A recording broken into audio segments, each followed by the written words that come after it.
Answer लिखे थे?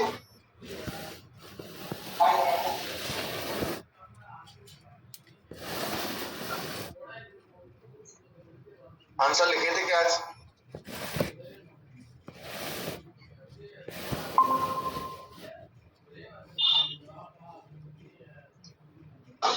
रोहानी आपने आंसर लिखे थे? अच्छा, किस नाम से?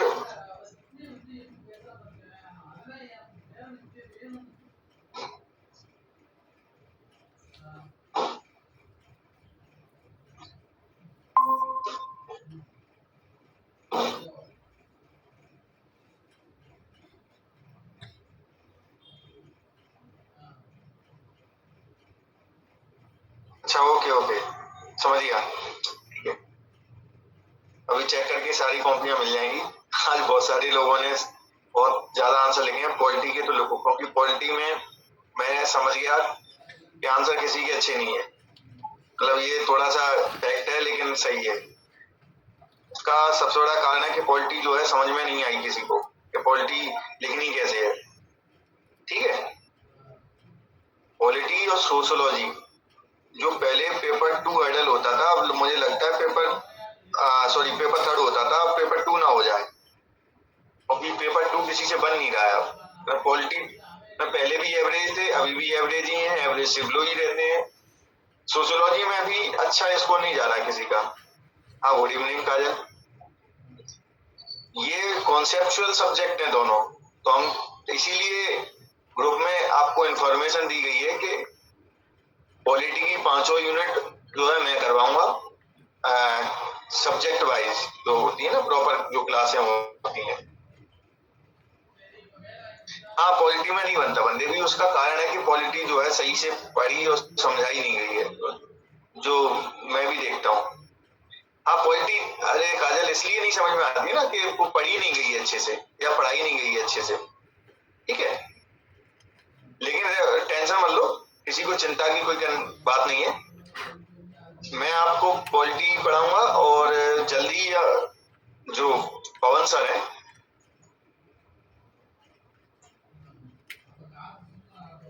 वो सोशियोलॉजी पढ़ाएंगे। ठीक है,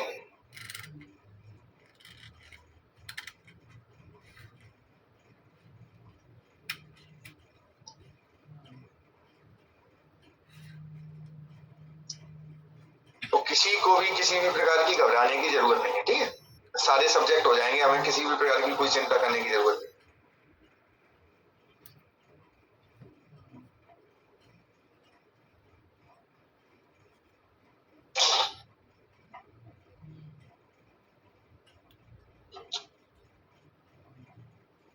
अभिषेक आपने आंसर लिखे थे? हाँ सर, आपको सेंड की थी मैंने। ठीक है ठीक है, तो सेंड हो गए हैं तो वो चेक हो जाएंगे। पॉलिटी काजल बिल्कुल A to Z। कल जो क्लास ऑफ रही थी, आपको बढ़िया धन्यवाद दे देता हूँ, सभी लोगों का जो है दुआ है। कल मैंने अपने रूम में जो है डिजिटल पैनल इस्टेब्लिश करवा लिया। ठीक है, इसीलिए क्लास ऑफ रही थी। तो हम डिजिटल पैनल पे जो है क्लास लेंगे अब, और अच्छे से बेहतरीन तरीके से उसको समझाएंगे। ठीक है, कुछ क्लासें ऐसे रहेंगी और कुछ क्लासें डिजिटल पैनल से लेंगे। बिल्कुल, सभी को क्लास ऑफ इसीलिए रही थी कल, तो उसको पैनल को स्टेबलिश लगवा रहे थे, तो बहुत सारी व्याधा आ रही थी और टाइम से। लड्डू मिलेंगे, लड्डू मिलेंगे, आप लोग रिजल्ट लाओ, आपको लड्डू भी खिलाया जाएगा, सब खिलाया जाएगा। मोतीचूर के लड्डू होते,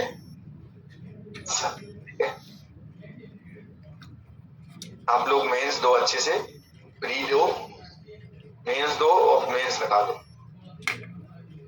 तब ये सब जो मेहनत हम कर रहे हैं उसका फल हमें तभी मिलेगा जब जो है आप लोगों का सिलेक्शन। चलिए, जितने लोग आने थे वो आ गए, जो भी आगे आएंगे हम देख लेंगे। ठीक है, देखो 2-3 चीजें आपको बता देता हूँ। पॉलिटी जो है आप लोगों से जैसा बन रहा है वैसा लिख दो। मुझे ये तो समझ में आ गया पॉलिटी आपसे अच्छा नहीं बन रहा है, जैसा क्वेश्चन पूछा जा रहा है वो क्वेश्चन तो बिल्कुल भी नहीं बन रहा है। ठीक है, घबराने की कोई जरूरत नहीं है, हम क्लास लेना स्टार्ट कर देंगे कुछ जल्दी, ठीक है। तो हम सीखते रहेंगे और कैसे आंसर फ्रेमिंग करना है वो हम देख ही रहे हैं। जब भी कॉन्सेप्ट आएगा, असल में दिक्कत क्या आ रही है कि कॉन्सेप्चुअल जो चीजें हैं हमारी पॉलिटी में वो कभी पढ़ाई नहीं गई, ठीक है। अब जब तक कॉन्सेप्ट क्लियर नहीं होगा वो चीजें निकलेंगी नहीं आंसर के रूप में, तो दिक्कत यही आ रही है। पढ़ाई गई होती अच्छे से तो शायद हमने जो है समझ में आ रही होती। अभी हमें समझ में आ जाएगा कि हम कहाँ गलती कर रहे हैं। देखो पॉलिटी के जितने भी आंसर हैं आप लोग बहुत ध्यान से और सटीकता से पढ़ोगे भी और समझोगे भी हमने ऐसा क्यों लिखा। मैं थोड़ी थोड़ी अन्य जानकारी भी आपको देता रहूंगा। क्लियर है?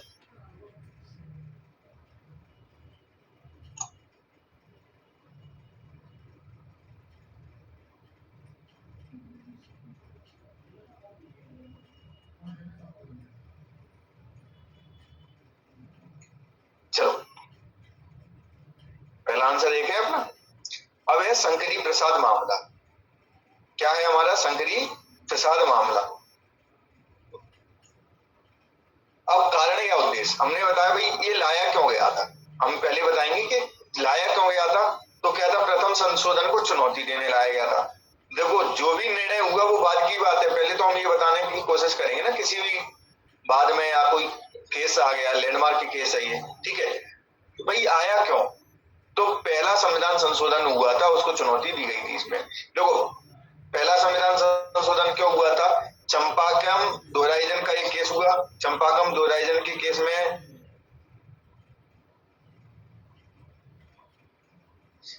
चंपाकम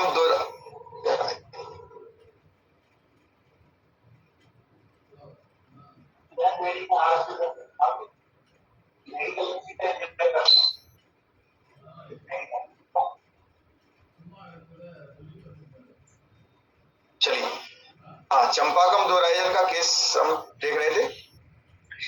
चंपाकम दोहराइजन के केस में होता क्या है कि जो मद्रास राज्य है उस समय पर मद्रास राज्य होता था, ठीक है। तो मद्रास राज्य ने क्या किया कि कुछ मेडिकल सीटों में आरक्षण दे दिया। अब चंपाकम दोहराइजन का केस हुआ तो उन्होंने कहा कि नहीं भैया साहब नहीं कर सकते। तो चंपाकम दोहराइजन केस में भी फैसला किसके पक्ष में आया कि आप किसी भी प्रकार का आरक्षण नहीं दे सकते हो। अब भाई सरकार क्या चाह रही है कि आरक्षण के द्वारा SC ST को हम बढ़ावा दें, ये तो उनका सबसे पहली प्रायोरिटी में था। तो पहला संविधान संशोधन होता है और पहले संविधान संशोधन द्वारा जोड़ा जाता है 15(4), जिसमें कहा गया कि SC ST और पिछड़ों के लिए विशेष प्रावधान राज्य कर सकता है, ठीक है। तो अब आरक्षण लाया जा सकता था किसी भी शिक्षा के क्षेत्र में विशेषकर। तो अब क्या कर दिया, पहला संविधान संशोधन हुआ और इसको फिर लगाया कि नहीं यार ये गलत है, ये संविधान संशोधन ऐसा नहीं कर सकते हैं। शंकरी प्रसाद के मामले में ये मामला उठाया गया कि नहीं ऐसा कोई भी संविधान संशोधन नहीं किया जा सकता विशेषकर मौलिक अधिकारों में, ठीक है। तो उद्देश्य प्रथम संविधान संशोधन को चुनौती देना समझ में आया क्यों आया था। निर्णय क्या दिया, संसद ने मौलिक अधिकारों में संशोधन कर सकती है। मतलब इन्होंने कह दिया संसद जो है मौलिक अधिकारों में किसी भी प्रकार का संशोधन कर सकती है। और एक और बात, अनुच्छेद 13 में कहा गया है कि कानून जो होगा वो ऐसा नहीं बनाया जाएगा जो मौलिक अधिकारों का उल्लंघन करे। इस समय कहा गया कि भाई जो शंकरी प्रसाद का मामला है उसमें कहा गया कि जो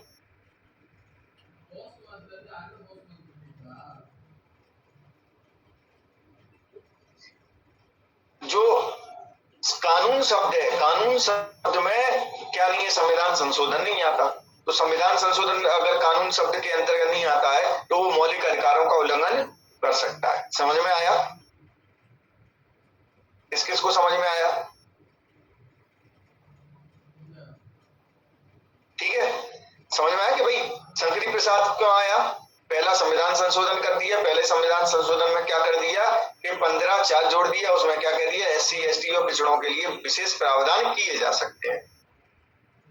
तो सीधी सी बात है भाई, विशेष प्रावधान किए जा सकते हैं तो इस समानता के अधिकार का उल्लंघन हो गया, अनुच्छेद 14 का उल्लंघन हो गया। सीधी सीधी बात है एक तरीके से।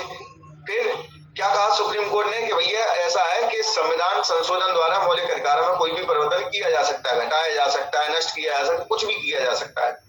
क्यों? क्योंकि अनुच्छेद 13 में जो कानून शब्द दिया हुआ है उसमें संविधान संशोधन नहीं आता है। इसका मतलब संविधान संशोधन द्वारा आप कुछ भी कर सकते हैं। ठीक है, लिखने का तरीका समझ में आ गया कि सबसे पहले कोई केस आया तो ये लिखेंगे कारण क्या था और निर्णय क्या दिया गया। दो ही मुख्य चीजें होती हैं इसमें। भारतीय संविधान के वे तत्व जो आयरलैंड से लिए गए, सिंपल क्वेश्चन है। तो नीति निर्देशक तत्व लिए गए थे, राष्ट्रपति का निर्वाचक मंडल की व्यवस्था ली गई थी, राज्यसभा में सदस्यों का जो नामांकन होता है उसकी प्रक्रिया ली गई थी। ठीक है, अब मूल ढांचा क्या है परिभाषित कीजिए। दो चीजों की एक तरीके से दो चीजें लग रही है कि दो चीजें पूछी जा रही है, तो हमने क्या कर दिया अर्थ बता दिया। अर्थ क्या है? संविधान के महत्वपूर्ण प्रावधान जिनमें परिवर्तन नहीं किया जा सकता। अर्थ इसका यही है मूल ढांचे का। और जो परिभाषा है वो हमने क्या दिया कि संविधान के वे प्रावधान जिनमें यदि परिवर्तन किया जाता है तो यह मान लिया जाएगा कि संपूर्ण संविधान में परिवर्तन हो गया। इसका मतलब पूरा संविधान ही आपने बदल दिया या फिर संविधान को नष्ट कर दिया। यही है ना कि भाई ये कुछ प्रावधान ऐसे हैं जिनमें आप परिवर्तन नहीं कर सकते। अगर उनमें परिवर्तन हो गया तो ये मान लीजिए संविधान खत्म हो गया, ये संविधान में पूरी में परिवर्तन कर दिया। समझ में आया? ये हमने परिभाषा दे दी। भारतीय संविधान के अंतर्गत राज्यों के संघ वाक्यांश से के क्या अभिप्राय है? मतलब जो संघ वाक्यांश है उससे हम क्या अंदाजा लगा पाते हैं और ये है क्या, ये कौन सी बला है? तो भाई पहले हम ये बताएंगे ये है कहाँ। तो कहाँ ये अनुच्छेद 1 के अनुसार। हम अपने मन से नहीं कह रहे हैं, ये जो कह रहे हैं हम अनुच्छेद 1 के अनुसार कह रहे हैं। तो क्या कहा कि भाई संघ जो है संधि या समझौते का परिणाम नहीं है। जैसे कि अमेरिका, भाई अमेरिका में शुरुआत में 16 स्टेट हुआ करते थे, अभी आजकल 50 हैं। जब ये अमेरिका स्टेब्लिश हुआ था या अमेरिका जो है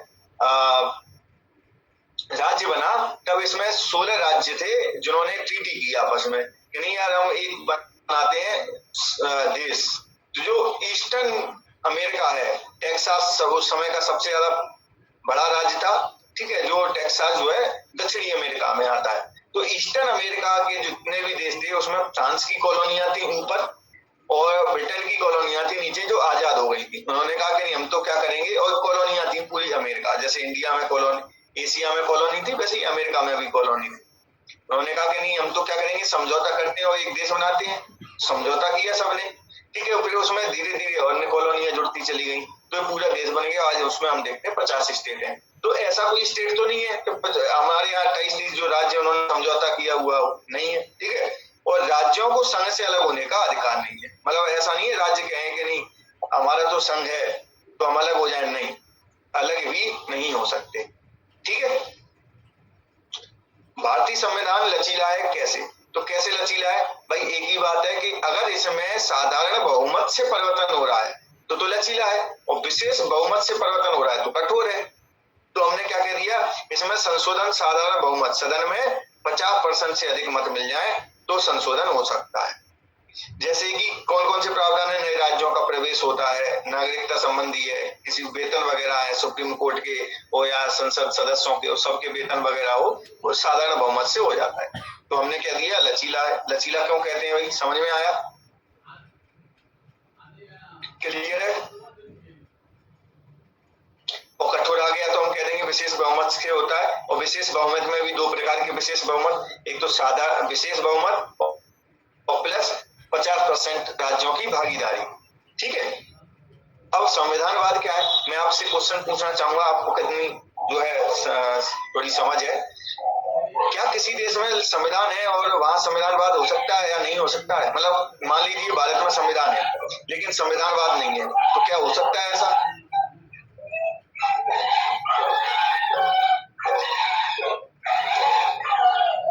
कैसे हो सकता है सर? कैसे?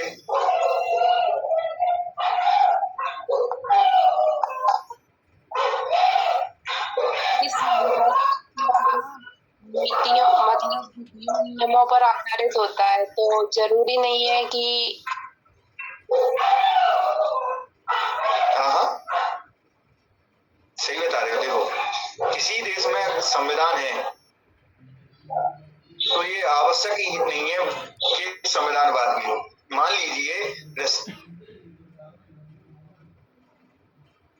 नहीं, सेपरेशन पावर तो एक पॉइंट है, असल में संविधानवाद क्या है वो हम समझ लेते हैं। जैसे कि रसिया है, सबका संविधान है लेकिन संविधानवाद नहीं है, ठीक है। बहुत सारे ऐसे देश हैं जो ऑटोक्रेटिक हैं, तानाशाही देश है, लेकिन वहां संविधान है सबके। संविधान मतलब होता है नियमों का सांचा, जिससे वो शासन संचालन चलेगा। शासन चलाने के लिए ही हम संविधान बनाते हैं। जैसे घर पे मम्मी के वो बन जाते हैं ना, क्राइटेरिया बन जाते हैं, यही नियम होगा, तो घर का संविधान है वो, इसी के अनुसार हमें घर चलाना है, यही है हमारे नियम। तो नियमों का क्या होता है, समुच्चय होता है संविधान, जिससे शासन प्रक्रिया चलेगी। मुख्य उद्देश्य इसका यही होता है संविधान का। अब भारतीय संविधान अनोखा कैसे है कि भाई स्टार्टिंग में जो संविधान आए थे वो शासन के लिए आए थे, भाई शासन कैसे चलना चाहिए। फिर इसमें बदलाव होते गए तो अन्य चीजें भी डाल दी गई, इसमें सामाजिक, ये सब चीजें बाद की चीजें, ठीक है। उद्देश्य इसका शुरुआत में यही था कि शासन को हमें कैसे चलाना चाहिए, इसके एक नियम होने चाहिए, ठीक है। मैग्ना कार्टा जो आया था वो स्टार्टिंग में यही था। अब हमने क्या कह दिया, भैया वो नियमों से तो चल ही नहीं रहा, उसमें क्या नहीं है, विधि का शासन ही नहीं है। जब तक विधि का शासन नहीं है तो क्या हो जाएगा, वो ऑटोक्रेटिक नहीं हो जाएगा। समझ में आया। और सीमित सरकार नहीं है, मतलब सरकार जो है असीमित है और विधि के अनुसार नहीं चल रही है। तो संविधान तो है लेकिन वहां संविधानवाद नहीं है। तो संविधानवाद होना आवश्यक है या संविधान होना जरूरी है?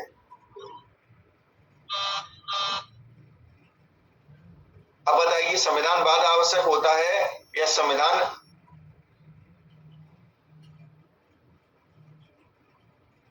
संविधानवाद, यदि संविधानवाद है तो हमें संविधान की जरूरत क्या है, वो तो विधि के अनुसार स्वयं से चलेगा। कोई नियम होगा वो भी विधि अनुसम्मत होगा। और सरकार कैसी होगी, सीमित, मतलब असीमित सरकार नहीं होगी, उस पर इतनी पावर नहीं होगी कि वो कुछ भी परिवर्तन कर दे, जैसे ब्रिटेन की सरकार है, ठीक है। तो लेकिन संविधान नहीं है, इसका मतलब एक पूर्ण रूप से संविधान नहीं है, लेकिन वहां पे संविधानवाद है जो नियमों के अनुसार कार्य करता है। सीमित सरकार है, मतलब सरकार जो है वो काम नहीं कर सकती जो लोगों के अहित में हो, ठीक है। भारत में सीमित सरकार है या नहीं, ये बताइए।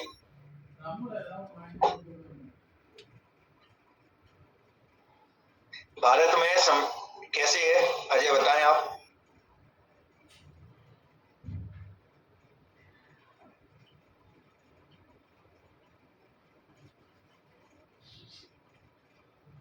नहीं, इससे कोई मतलब ही नहीं है। भारत में सीमित सरकार है या नहीं, इसे कौन बताएगा? कैसे डिसाइड होता है सीमित सरकार क्या है? सर कार्यकाल। नहीं, आप सही बता रहे, थोड़ा बताया। कार्यकाल निश्चित नहीं, चेक एंड बैलेंस नहीं, ये तो अलग शासन। हाँ, प्रतीक्षा आपने सही बताया। देखो, सीमित सरकार का सिंपल सा एक सब लाइन में, जिसके कार्य निर्धारित हो वही सीमित सरकार है। समझ में आया? मेरे कार्य निर्धारित कर दिए, इसका मतलब मैं सीमित हूं या असीमित हूं? मैं सीमित हूं ना, मैं उसके परे नहीं जा सकता। मेरे कार्य निर्धारित कर दिए तो मैं उनका परे नहीं जा सकता उन चीजों के। तो भारतीय सरकार जो है बिल्कुल सीमित सरकार है, क्योंकि संविधान में सारे कार्य वर्णित कर दिए उसके कि तुम ये काम कर सकते हो, ये काम तो बिल्कुल भी नहीं कर सकते। अब कौन जांच करेगा भैया, करें क्या नहीं करें? तो कह दिए सुप्रीम कोर्ट को बैठा दिया। किसने बैठाया? संविधान ने बैठाया कि नहीं साहब, तुम्हारी जिम्मेदारी ये होगी कि तुम चेक करोगे कि ये कहीं ऐसा तो नहीं है संविधान के विरोध में जाके कार्य कर रहा हो। जब लगा उन्हें कि संसदीय सरकार जो है असीमित सरकार हो रही है जबकि ये सीमित सरकार है, तो सुप्रीम कोर्ट ने क्या किया, संविधान ही सर्वोच्च, बिल्कुल। तो संविधान की सर्वोच्चता में हमेशा, जहां संविधान की सर्वोच्चता है वहां पर कभी भी असीमित सरकार नहीं हो सकती, सीमित सरकार हो। पहली बात। अब मैं बात कर रहा, तो कैसे हम देख पा रहे हैं कि सीमित सरकार फंक्शन कैसे कर रही है? इंदिरा गांधी ने असीमित सरकार होने का प्रयत्न किया, संविधान में इतने सारे परिवर्तन किए। उसने मूल जड़ें जो होती हैं, संविधान की मूल आत्मा होती है, उनको क्या कर दिया, हानि पहुंचाने की कोशिश की। इसका मतलब वो असीमित की ओर बढ़ रही थी। अगर वो कर देती और सफल हो जाती तो भारत की सरकार जो है वो सीमित सरकार बचती या असीमित हो जाती? तब कहते हैं वो असीमित की ओर बढ़ जाती है, असीमित हो जाती है, क्योंकि उसने संविधान में बढ़े था, उसके परे जाकर वो चली गई। लेकिन क्या संविधान ने एक व्यवस्था बना दी, सुप्रीम कोर्ट को दे दी सारी शक्ति कि अब तुम्हारा काम है, तुम ये चेक करो कि ये ऐसा कुछ ना कर पाए।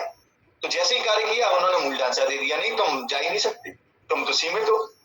अब मूल ढांचे के द्वारा उन्होंने सीमित को और ज्यादा सीमित कर दिया या फिर उसको और असीमित कर दिया। सीमित को भी क्या कर दिया, और सीमित कर दिया कि आप बंधे हुए हो, इनके परे भी नहीं जाओगे। मतलब समझ रहे हो कि संविधान में पहले, उससे पहले कुछ परिवर्तन वो कर सकते थे, लेकिन मूल ढांचे का सिद्धांत जैसे ही आया तो वो भी परिवर्तन नहीं कर पा रहे। क्लियर है सबको? अगर सबको क्रिस्टल क्लियर हो तो आगे बढ़े। सभी थम्स अप करें। अभिषेक, अजय, चलिए बहुत बढ़िया, ठीक है। तो मैं आपको समझा पा रहा हूँ, पॉलिटी समझ में आ रही है? अगर ऐसी समझ में आ रही हो तो हम क्लासें लें, अन्यथा नहीं आ रही हो तो फिर कोई लेने का कोई सेंस नहीं है। इस तरीके से अगर समझाई जाए तो सही रहेगा।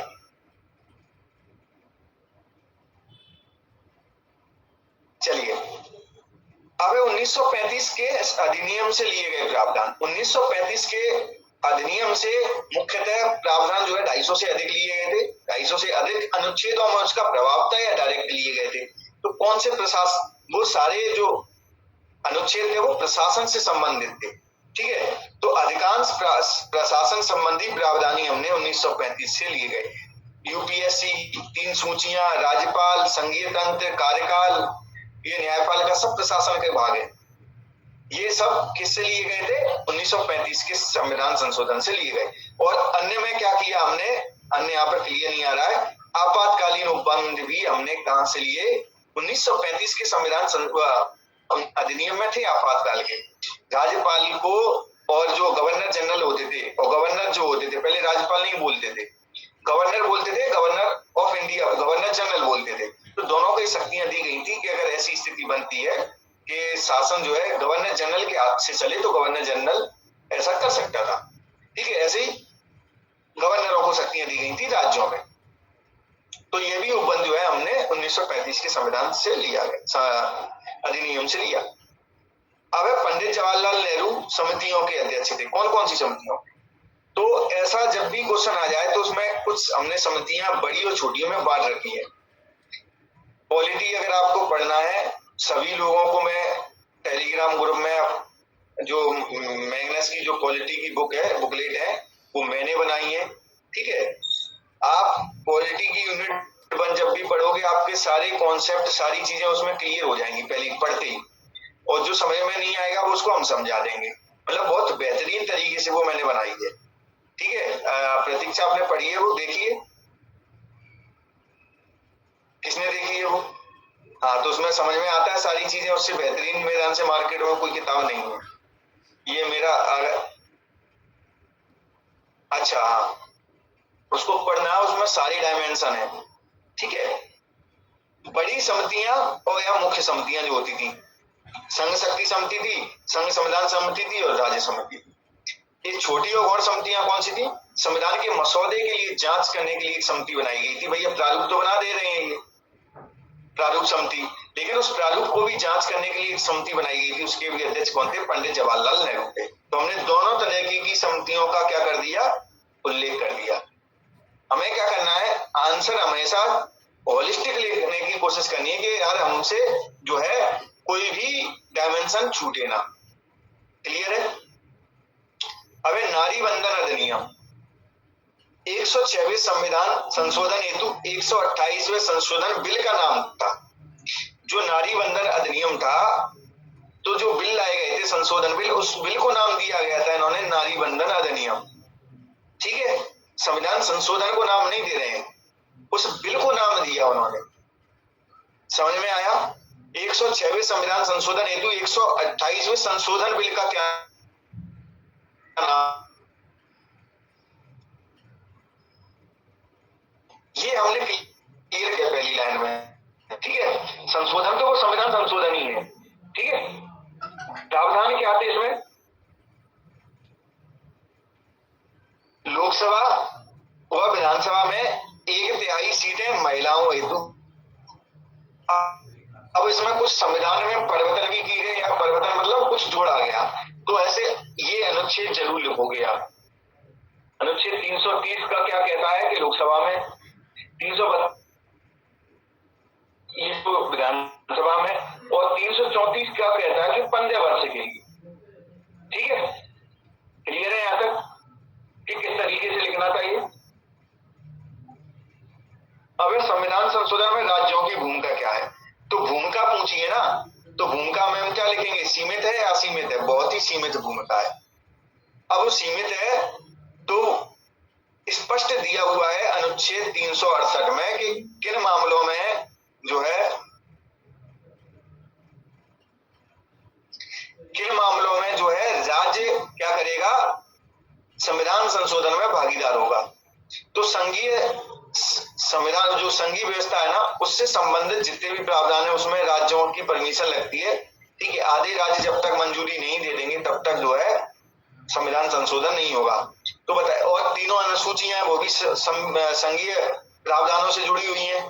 तो आप बताइए, जब जीएसटी आ गया था, जब ला रहे थे ये लोग, तो उन्होंने राज्यों से परमिशन ली होगी या नहीं ली होगी?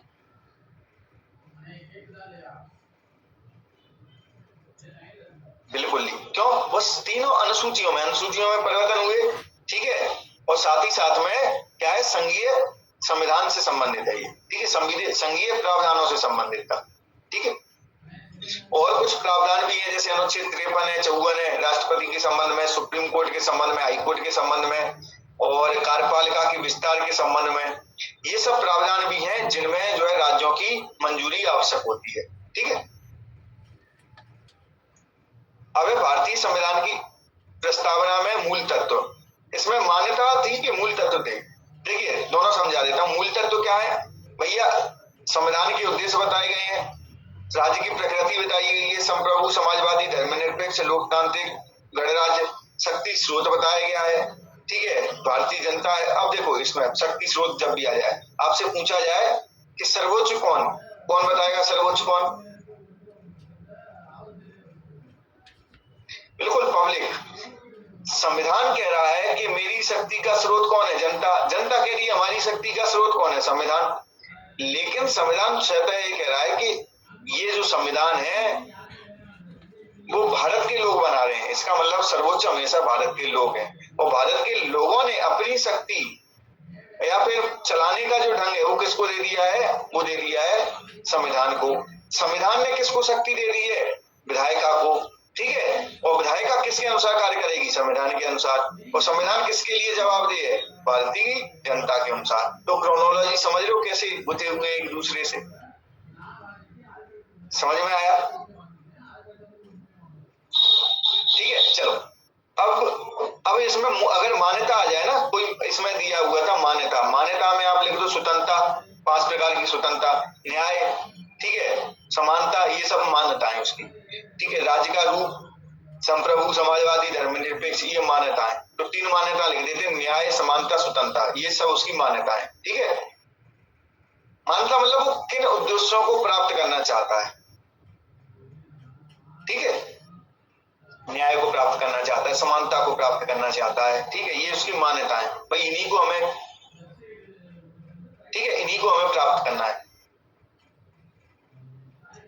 अब प्रमोशन में आरक्षण, प्रमोशन में आरक्षण का मतलब है कि इसका उल्लेख कहाँ होगा, अनुच्छेद 16 में होगा। तो हमने क्या कर दिया, अनुच्छेद 16(4) का में के अनुसार केवल अनुसूचित जाति व जनजाति के लोगों के लिए ही आरक्षण मिल सकता है। 77वें संविधान संशोधन द्वारा ये जोड़ा गया। कौन से संविधान संशोधन द्वारा प्रमोशन में आरक्षण जोड़ा गया? 77वें प्रावधान संशोधन द्वारा 16(4) का बनाया गया, और केवल किसके लिए, अनुसूचित जाति और जनजाति के लोगों के लिए। और इसको वैधता किस केस के द्वारा दी गई, ओबीसी के नहीं, ओबीसी के लिए नहीं है, केवल SC/ST के लिए। ठीक है, और नागराज का मामला आया था, उसमें ये कहा गया था कि ये जो है वैधानिक है, जो प्रमोशन में आरक्षण दे रहे हैं वो वैधानिक है। ठीक है, अनुच्छेद 19 है। अब देखिए, अनुच्छेद 19 और ये सब चीजें आ जाते हैं ना, तो अनुच्छेद 19 आ जाए, 45 आ जाए, कोई भी अनुच्छेद आ जाए, तो आप पहले ये बताने की कोशिश करोगे ये अनुच्छेद है क्या। तो हम देखिए, स्वतंत्रता के मौलिक अधिकार से संबंधित अनुच्छेद, हम ये नीति मेगा पूछे क्या सवाल था आपका, देख नहीं पाया।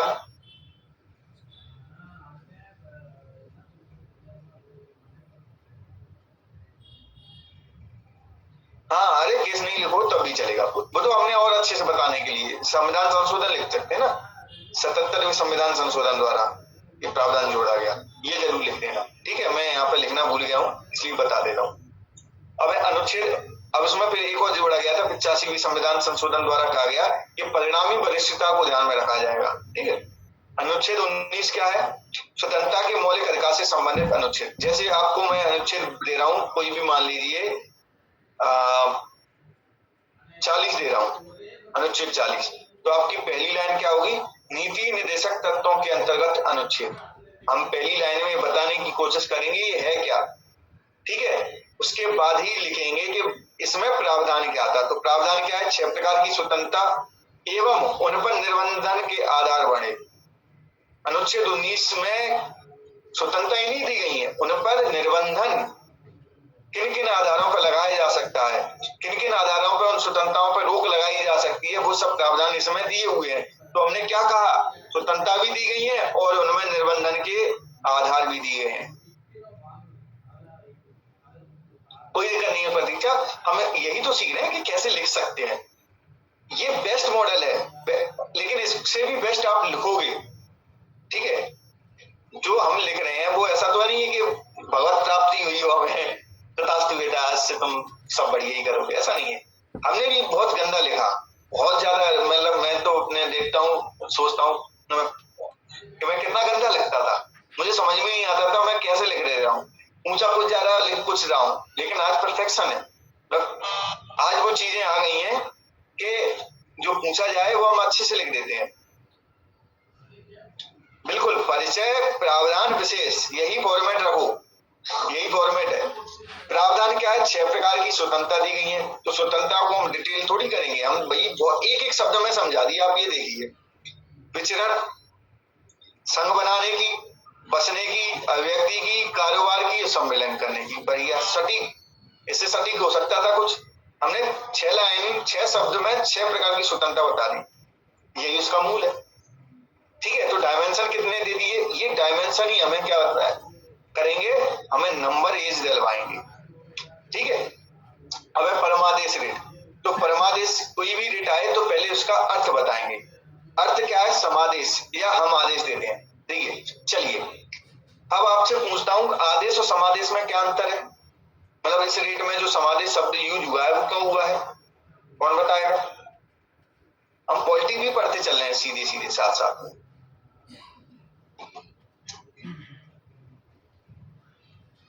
देखिए जो आदेश होता है, आदेश की अवहेलना की जा सकती है। भाई किसी सरकार ने आदेश दिया आपको ये कार्य करना है, उसने अवहेलना कर दी, भाई नियमों के द्वारा भी तो आदेश दिए जा, प्रत्येक कार्यालय के अपने नियम होते हैं, कानून होते हैं, उसमें ये आदेश स्पष्ट होता है कि आपको ये कार्य करना है। लेकिन उन आदेशों की अवहेलना ही तो कर रहे हैं वो लोग, सरकारी कर्मचारी, तभी तो अपना कार्य नहीं कर रहे। इसका अर्थ है कि समादेश वो है, नहीं सुप्रीम कोर्ट नहीं, समादेश वो है जिसकी आप अवहेलना नहीं कर सकते। सुप्रीम है जो आदेश से भी ऊपर का है, आप इसकी अवहेलना कर ही नहीं सकते। आदेश की अवहेलना की जा सकती है, जो की जा रही है। भाई नियमों में वर्णित होगा ना, प्रत्येक कार्यालय के अपने नियम है, प्रत्येक विभाग के अपने नियम होते हैं कि आपको ये कार्य करने हैं, लेकिन मैं नहीं कर रहा, इसका मतलब मैंने उस आदेश की अवहेलना कर दी। अब सुप्रीम कोर्ट या हाई कोर्ट क्या देगा, जो समादेश देगा उसकी अवहेलना आप नहीं कर सकते। अगर आपने अवहेलना की तो आप नौकरी से हाथ धो बैठेंगे, घर पे बैठिए। ठीक है, तो समादेश क्या होता है, जिसकी अवहेलना की ही नहीं जा सकती। तो हमने क्या अर्थ बताया। अब विरुद्ध किसके विरुद्ध जारी की जा सकती है, तो सरकारी कार्यालय जो भी होगा उसके विरुद्ध ये रिट जारी कर सकते हैं, चाहे वो राष्ट्रपति का कार्यालय क्यों ना हो। ठीक है, आवेदक कौन होगा, पीड़ित पक्ष होगा केवल, ऐसा नहीं है कि कोई भी आ जाए। जैसे हेबियस कॉर्पस में, बंदी प्रत्यक्षीकरण में जो है आवेदक कौन हो सकता था, कोई भी पक्ष हो सकता था। मेरी तरफ से कोई संस्था भी हेबियस कॉर्पस लगा सकती है, मेरा मित्र लगा सकता है, लेकिन इसमें नहीं, जिसके अधिकारों का आनंद हो रहा है वही क्या लगाएगा, writ supreme court, high court ये भी बता दिया। और कब जारी की जा सकती है? जब कार्य दायित्व तो पूर्ण ना कर रहा हो। तो अपने कितने डायमेंशन दे दिए? 5 डायमेंशन दे दिए, ठीक है। और कैसे लाइनों का यूज करना है ये आपको आना चाहिए, थोड़ा सीखने से आएगा, ठीक है। क्लियर है कि कितना बेहतरीन इस आंसर को हम लिख सकते हैं, ये हम सीख लिया। इस तरीके से अगर आएगा तो आप बिल्कुल लिख दोगे। रेट पे कोई भी क्वेश्चन इस तरीके से आएगा, आप इस तरीके से फॉर्मेट से लिखोगे ना तो जल्दी जो होता होगा और अच्छा होगा। अब मौलिक कर्तव्यों का महत्व क्या है? तो सिंपल है भाई, नागरिकों के लिए प्रेरणा स्रोत होते हैं, राष्ट्र विरोधी गतिविधियों के प्रति सचेत करते हैं, जैसे कि हम भाई संविधान का पालन करेंगे, राष्ट्रगान का पालन करेंगे, अनुशासन और प्रतिबद्धता की भावना को बढ़ाते हैं। किसी का कोई क्वेश्चन?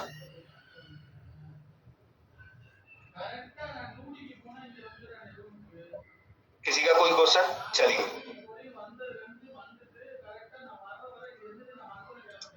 अभी महिलाओं से संबंधित मौलिक कर्तव्यों में प्रावधान।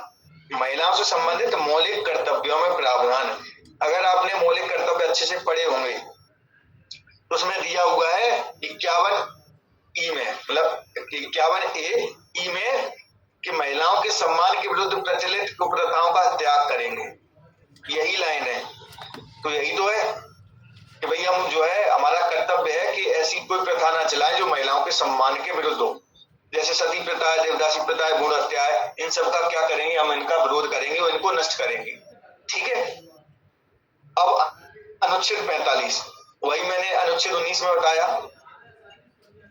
अरे नहीं, उसमें पूछा है ना, महिलाओं से संबंधित मौलिक कर्तव्यों में प्रावधान, ये मौलिक कर्तव्य के लिए दिया हुआ है। मौलिक नीति निर्देशक तत्व तो दिया नहीं है, डीपीएस भी नहीं दिया ना।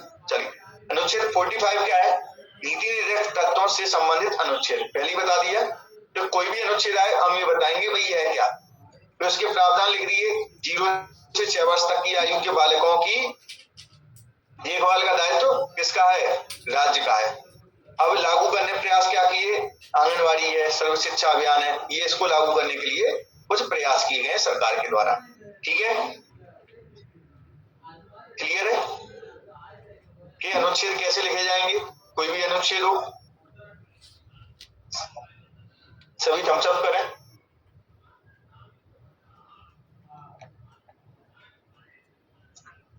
चलिए, अब समाजवादी प्रकार के नीति निर्देशक तत्व तो केवल अनुच्छेदों के नाम लिखकर छोड़ दें, ठीक है, क्योंकि हम डिटेल नहीं जा सकते। अगर अनुच्छेद लिख दिए तो हम सारे लिख देंगे और एक डिटेल करने पे गए तो 2 अनुच्छेद से ज्यादा लिख नहीं पाएंगे। तो नंबर हमें इसके ज्यादा मिलेंगे, ना कि 1-2 डिटेल करने के, ठीक है। अब समान नागरिक संहिता क्या है? अर्थ क्या है इसका भाई? सभी नागरिकों के लिए समान नागरिक संहिता का अर्थ यह है कि सभी लोगों के लिए समान कानून हो। हाँ, ऐसा बिल्कुल कर सकते हो, ऐसा कर सकते हो। एक लाइन में क्या कर देंगे हम, 38 को मेंशन कर दिया, दूसरी लाइन में 39 को कर दिया, अन्य लिख के सारे ऊपर लिख दिए। ये भी बेस्ट तरीका, कोई दिक्कत नहीं, ये तो और भी अच्छा है, ठीक है। अब समान नागरिक संहिता। समान नागरिक संहिता क्या है भाई? सभी नागरिकों के लिए समान कानून, यही तो है, ठीक है। उल्लेख कहाँ इसका?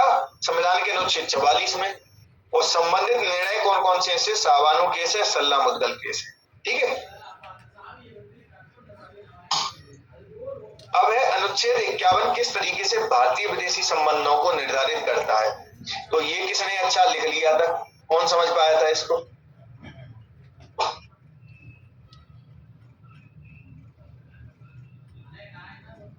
चलिए, समझ में आया? चला, बहुत बढ़िया।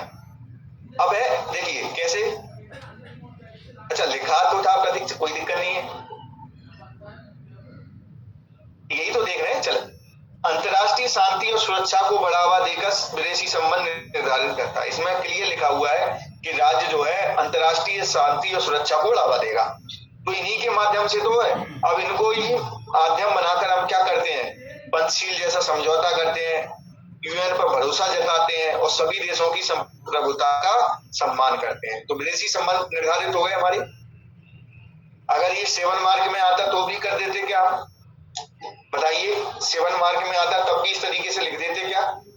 हाँ, कुछ डिटेल कर देते भाई, ऐसी ऐसी नीतियां जो है सरकार द्वारा बनाई गई हैं। जो दिखाती हैं कि हमारे विदेशी संबंध जो है अनुच्छेद 51 से निर्धारित है। क्लियर है? अब 7 मार्क आ जाते हैं, थोड़ी डिटेलिंग हो रही है इसलिए टाइम ज्यादा लग रहा है। किसी को कोई दिक्कत तो नहीं है?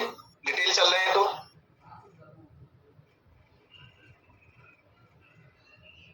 सभी लोग बोलिए। हाँ प्रतीक्षा।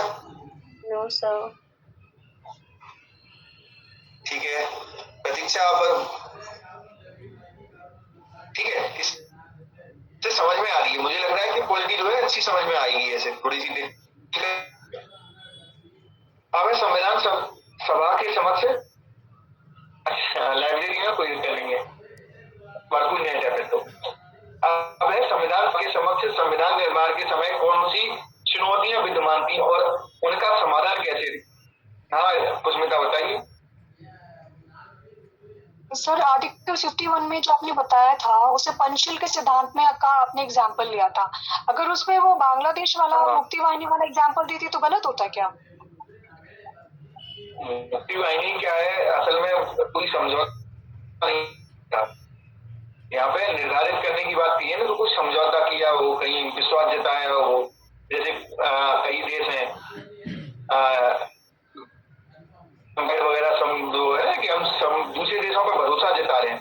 मुक्ति वाहिनी तो वहां की एक लोकल सेना थी जो पाकिस्तान जो था नहीं उसका विरोध कर रही थी। तो एक तरीके से सर हाँ सर इसमें अगर ये लिखते हैं कि बांग्लादेश की आजादी और परिणाम स्वरूप बांग्लादेश के साथ मैत्रीपूर्ण संबंध, तो ये तो आर्टिकल 51 के तहत एग्जाम्पल गलत होगा ना? बिल्कुल है, लेकिन थोड़ा गलत हो जाएगा क्योंकि मुक्ति वाहिनी का इस तरीके से दूसरे देश में हस्तक्षेप करना जो है सही नीति नहीं होती है। अनुच्छेद 51 का इस तरीके से अवहेलना है। आप दूसरे के देश में जाकर हम क्या करें, सुरक्षा और शांति को बढ़ावा देंगे। आप दूसरे देश में जाकर जो है वहां की ऐसे सेनाओं को बढ़ावा दे रहे हैं जो सरकार का विरोध कर रही है। ठीक है, तो एक तरीके से नेगेटिव वही है। हम कोई भी समझौता वगैरह शांति समझौता ले सकते हैं, कोई भी श्रीलंका से हुआ हो, किसी भी अन्य देश से हुआ हो, हमारे कितने देशों से है। ठीक है, इसके बाद हमारी परमाणु नीति जो है अमेरिका के साथ समझौता हुआ था परमाणु, तो वो सब चीजें इस चीज इसमें आ जाएंगे। गुट निरपेक्ष, बिल्कुल गुट निरपेक्ष इसमें आ जाएगा। अब संविधान सभा के समक्ष संविधान निर्माण के समय कौन कौन सी चुनौतियां विद्यमान थी और उनका मतलब हमें वही चुनौतियां लिखनी है और वही उनका समाधान लिखना है। तो चुनौतियां लिखनी है, फिर उनका समाधान कैसे किया गया वही लिखनी है। ठीक है, तो विभिन्न विचारधाराएं विद्यमान थी उस समय। सबसे बड़ी चुनौती ये थी कि भाई संविधान में कौन से तत्व शामिल किए जाएं। उस समय पर समाजवादी धड़े के लोग सबसे ज्यादा प्रभुत्वशाली थे। उसमें सबसे पहले तो जवाहरलाल नेहरू ही आते हैं जो समाजवादी धड़े के थे। ठीक है, तो गांधीवादी, समाजवादी, मार्क्सवादी, राष्ट्रवादी भी बहुत थे। राष्ट्रवादी हम इनको ही मानते हैं, पटेल साहब को। अब इसका क्या किया गया, प्रस्तावना, मौलिक अधिकार, नीति निर्देशक तत्वों में इन सबको शामिल कर लिया, कुछ नहीं छोड़ा। ठीक है, ये समाधान हो गया। अल्पसंख्यकों का निर्धारण, तो आर्थिक स्तर पर हो या धार्मिक स्तर पर। एनजी रंगा एक नाम के दक्षिण के मद्रास से राजसूत चुने गए थे संविधान सभा के सदस्य। उन्होंने कहा कि साहब जो है आर्थिक स्तर पर होना चाहिए। ठीक है, क्योंकि गरीब के आधार पर ही तो हम अल्पसंख्यक को बताएंगे। उनका कहना था गरीब भी नहीं, SC ST को अल्पसंख्यक का दर्जा दो। तो फिर क्या निर्धारित किया गया, अनुच्छेद 29-30 में भाषा के आधार पर हमने अल्पसंख्यक और भाषा और धर्म के आधार पर अल्पसंख्यक बता दिए। समाधान हो गया। शासन प्रणाली केंद्रीकरण हो या विकेंद्रीकरण हो, तो हमने विकेंद्रीकरण को ना अपनाते हुए केंद्रीकरण को ही अपनाया। लेकिन हमने जो है साधारण स्थितियों में विकेंद्रीकृत प्रणाली को अपनाया। राज्यों को भी बराबर से शक्तियां दी गई, लेकिन साथ में आपातकालीन प्रावधान रखे गए ताकि ऐसी कोई परिस्थिति न बने कि राज्य जो है अलग हो जाए। तो एक तरीके से केंद्रीकरण के प्रावधान हो गए और केंद्रीकरण के प्रावधान जो है मुख्य तौर पर रखे गए। और इसका संविधान जो सबसे ज्यादा सपोर्ट किया वो अम्बेडकर ने और नेहरू ने किया। नेहरू का मानना था कि भाई हम कोई भी कार्य करेंगे तो दो उनके सामने खतरे थे। एक तो राष्ट्रीयता अखंडता का था कि राज्य कहीं अलग ना हो जाए। पटेल साहब थे तब, और पटेल साहब भी केंद्रीकरण के ही फेवर में थे, लेकिन विकेंद्रीकरण भी चाहते थे। वो गांधीवाद को भी मानते थे। ठीक है, वो चाहते संतुलित बनी रहे चीजें। ठीक है, लेकिन नेहरू कह रहे कि भाई अखंडता भी होनी चाहिए कि ऐसा नहीं है राज्य निकल जाए हाथ से, नागालैंड कह देनी अब तो मैं अलग, तो सारी शक्तियां उनके पास पहुंच जाएंगी, केंद्रीकृत होंगी तो दिक्कत हो जाएगी। उन सब आपातकाल वाले प्रावधान रखेंगे, राज्यपाल का प्रावधान रखेंगे, और हम क्या रखेंगे, अखिल भारतीय सेवाएं रखेंगे। तो राज्य भले वो लोग चलाएंगे लेकिन तंत्र हमारा होगा, राज्यपाल हमारा, यूपीएससी वाले जो भी आ जाएंगे वो हमारे, तो चला वो रहे हैं लेकिन तंत्र हमारा है। ठीक है, तो ये केंद्रीकरण के लक्षण होते हैं। तो अंबेडकर का कहना था भाई जितने भी सामाजिक परिवर्तन लाने हैं तो राज्य कभी लाएगा ही, राज्य क्यों नहीं लाएगा? कुछ राज्यों में अगर ऐसी सरकार बैठ गई जो उच्च वर्ण की है या उच्च वर्ण से चुनी हुई सरकार है या फिर उनका ही उच्च वर्ण का ही नेता है, तो वो तो कभी सामाजिक परिवर्तन लाएगा ही नहीं। अंबेडकर जो है केवल और केवल सामाजिक परिवर्तन लाने के लिए केंद्रीकरण की वकालत कर रहे हैं, और नेहरू जो है अखंडता और इन सब चीज की बात कर रहे हैं। भाई विकास कैसे होगा, नीति हम चाहेंगे वो ला ही नहीं पाएंगे, क्यों? क्योंकि राज्य लागू ही नहीं करने देगा अगर विकेंद्रीकरण किया जाता तो हमें सब चीजें करनी है। तो विकास, अखंडता, ये सब चीजें नेहरू के लिए मायने रखती थी, और सामाजिक जो है न्याय जो है अंबेडकर के लिए। ठीक है, तो हमने क्या किया भाई, क्या अपनाया? केंद्रीकरण को ही अपनाया। राष्ट्रपति का चुनाव प्रत्यक्ष अप्रत्यक्ष, तो हमने अप्रत्यक्ष प्रणाली को अपनाया। देशी राज्य, तो राज्यों को स्वतंत्रता हो या नहीं हो, ये कैबिनेट मिशन में क्या कहा, जो राज्य अलग होना चाहे वो अलग हो सकता है, तो हमने क्या कर दिया, ब्लैक पत्र पर हस्ताक्षर करवा लिए, सब राज्य हम में शामिल। सांप्रदायिकता का हल कैसे हो, तो हमने क्या, पंथ निरपेक्ष राज्य बना लिया। समझ में आया किस तरीके से लिखना था क्वेश्चन, कि भाई हमने क्या पूछा, वही चुनौतियां, उन चुनौतियों का कैसे समाधान किया गया। क्लियर है? अब मैं आपसे थोड़ी सी, अगर आप थोड़ा सा 2 मिनट और सुने, निबंध वाली चीजें जो है बीच बीच में बताते रहता हूँ, जो निबंध में चीजें कैसे लिखनी है हमें वो भी आनी चाहिए।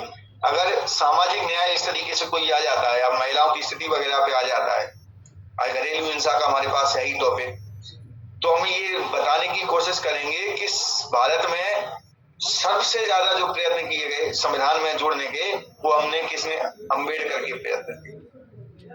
जो अधिनियम आए थे ये हिंदू सुधार बिल, वो केवल अंबेडकर के प्रयोगों से लाए गए थे, अंबेडकर की मेहनत से लाए गए थे। इसलिए गांधी जी ने जो है, अब डिबेट चलती, गांधी जी ने अंबेडकर को रखा, कहा था कि भाई संविधान में भी इनको रखो, संविधान निर्माता में, क्योंकि जो है उस समय पर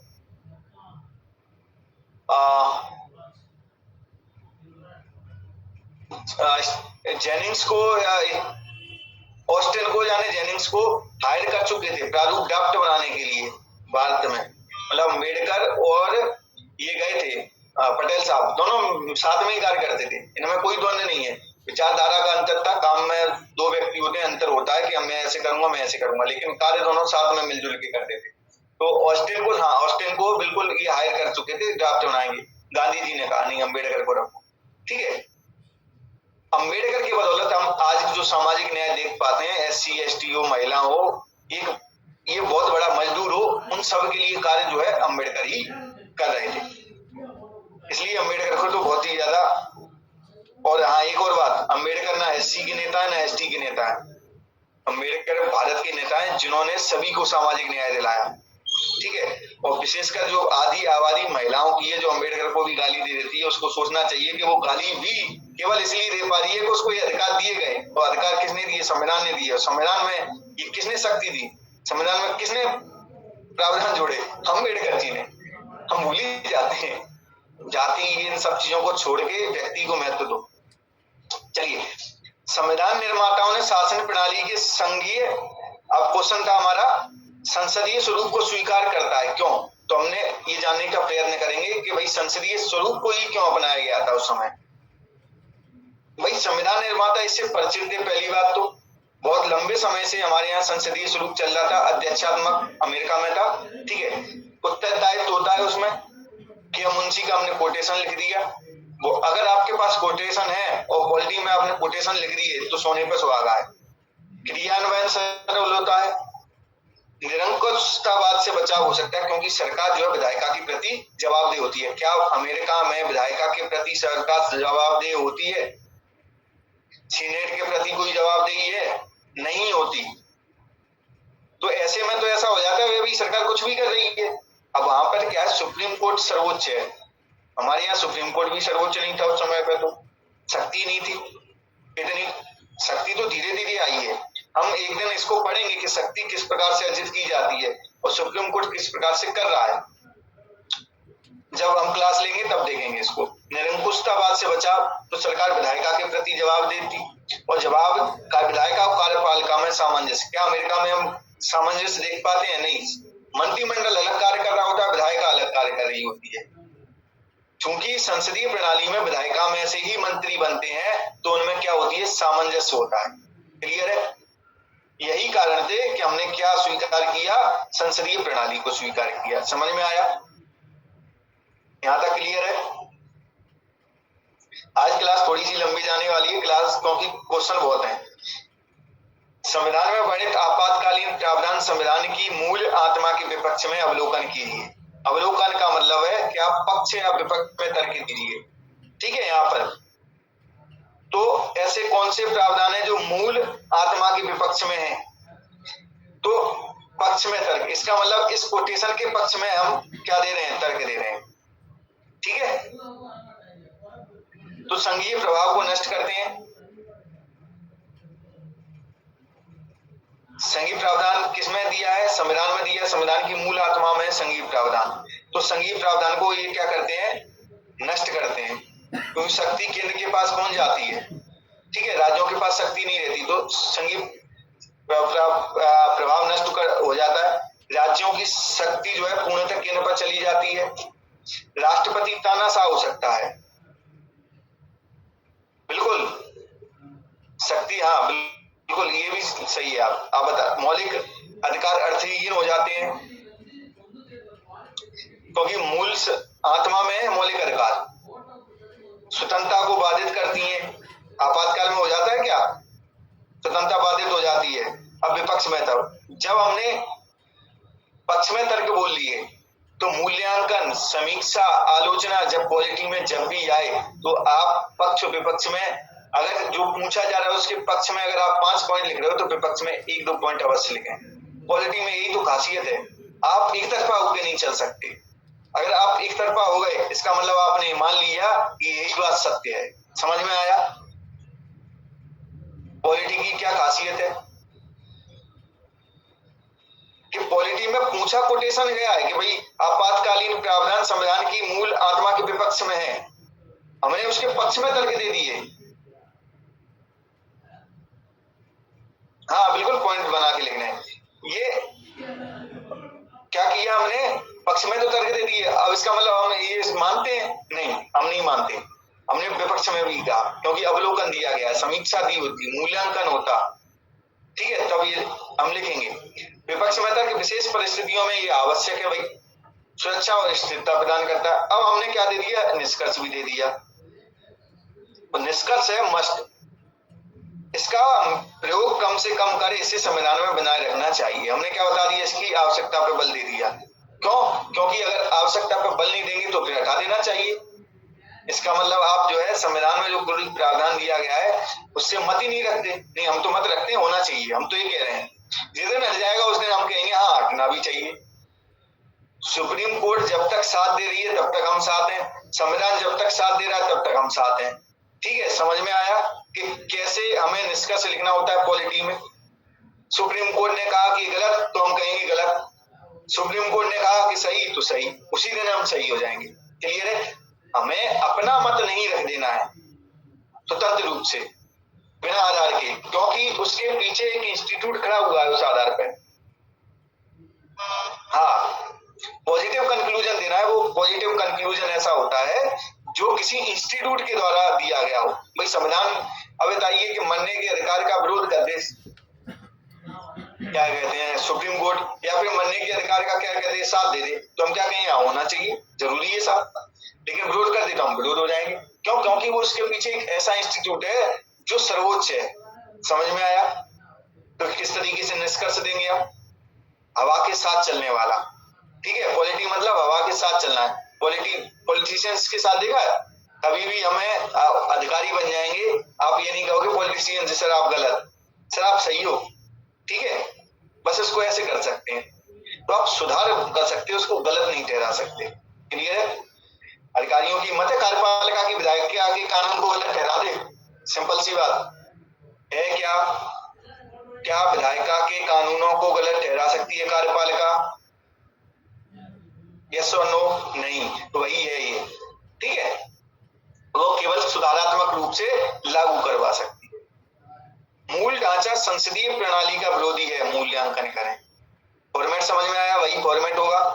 एक लाइन में हमने मूल ढांचा बता दिया। वे प्रावधान जिनमें संशोधन नहीं कर सकते। जब जो चीज पूछी नहीं गई है प्रश्न में और हम उसकी डेफिनेशन दे रहे हैं, तब एक लाइन से अतिरिक्त वो लाइन नहीं होनी चाहिए। बिल्कुल मतलब ऐसे बैठा लो कि ये निकले ही ना, एक लाइन से ज्यादा नहीं। तो वे प्रावधान जिनमें संशोधन नहीं कर सकते। अब इसके पक्ष में तर्क क्या है? न्यायपालिका की सर्वोच्चता स्थापित हो जाती है, अत्यधिक न्यायिक सक्रियता बढ़ जाती है। क्या पूछा गया है प्रश्न में? संसदीय प्रणाली का। तो भाई संसदीय प्रणाली में न्यायपालिका की सर्वोच्चता नहीं होनी चाहिए। संसदीय प्रणाली का मतलब है विधायिका के पास शक्ति। अब मूल ढांचा क्या दे रहा है? न्यायपालिका सर्वोच्च होगा, वही बताएगा सब कुछ कि मूल ढांचा क्या है। तो सर्वोच्चता स्थापित हो गई न्यायपालिका की। भाई बताना किसको चाहिए? न्यायपालिका को या विधायिका को? संसदीय प्रणाली में जनता ने भी किसको नहीं, जनता ने पावर किसको दी है ये बताने की, क्या सर्वोच्च क्या सही, ये पावर दी है विधायिका को संसदीय प्रणाली में। नहीं, एग्जीक्यूटिव नहीं, लेजिस्लेचर, ठीक है। संसदीय अब बता कौन रहा है? बता रही है न्यायपालिका। तो न्यायपालिका सर्वोच्चता स्थापित हो गई उसकी, वही इंडिकेट करेगी विधायिका को तुम्हें ये करना है, जो कि हानिकारक है।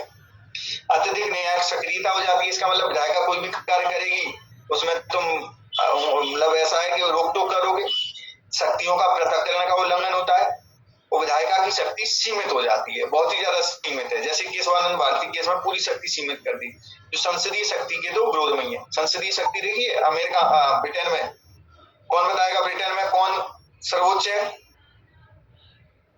संसद या न्यायपालिका?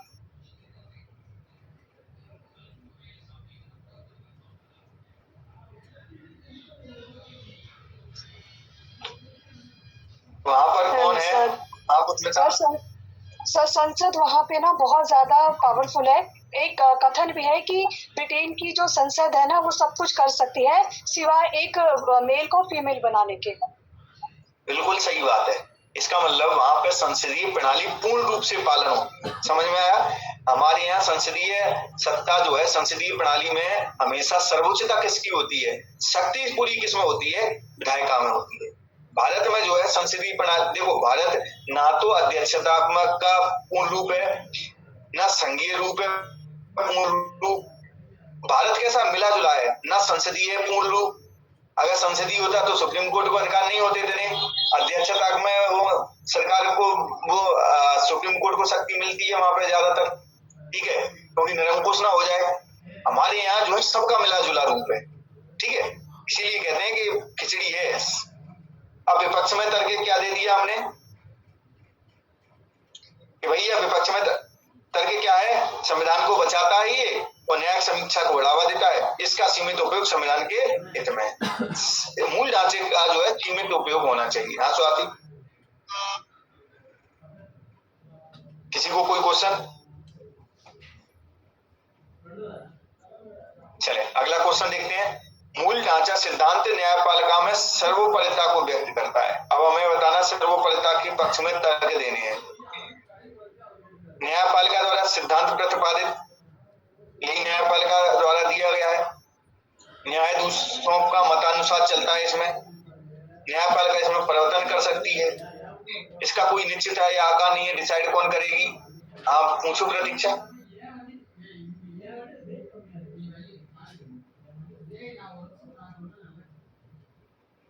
प्रतीक्षा,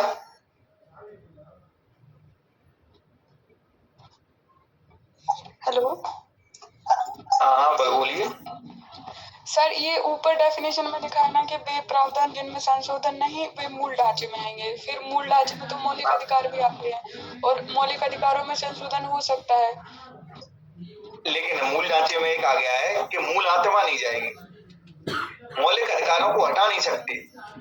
सर अब फिर मैं वहीं आता हूँ, मैं वही समझाता हूँ। पहली बात तो कि जब केशवानंद भारती केस आया तो उसमें ये केशवानंद भारती केस क्यों था? अनुच्छेद 19 के मौलिक अधिकार के उल्लंघन के विरोध में आया था कि भाई मौलिक अधिकार में दिया हुआ है संपत्ति का अधिकार, आपने हमारी संपत्ति कैसे ले ली? केशवानंद की जो है संपत्ति ले ली थी केरल सरकार ने अधिनियम के द्वारा, उसके विरोध में आया। अब हम आप पूरी स्टोरी सुनते हैं। अब क्या करते हैं कि केशवानंद भारती केस आया, उसने कहा कि नहीं, संविधान को सुप्रीम विधायिका को, संसद को ये शक्ति है कि मौलिक अधिकारों में कोई भी परिवर्तन वो कर सकती है, ठीक है, और जो है वो मौलिक अधिकारों में घटा भी सकती है।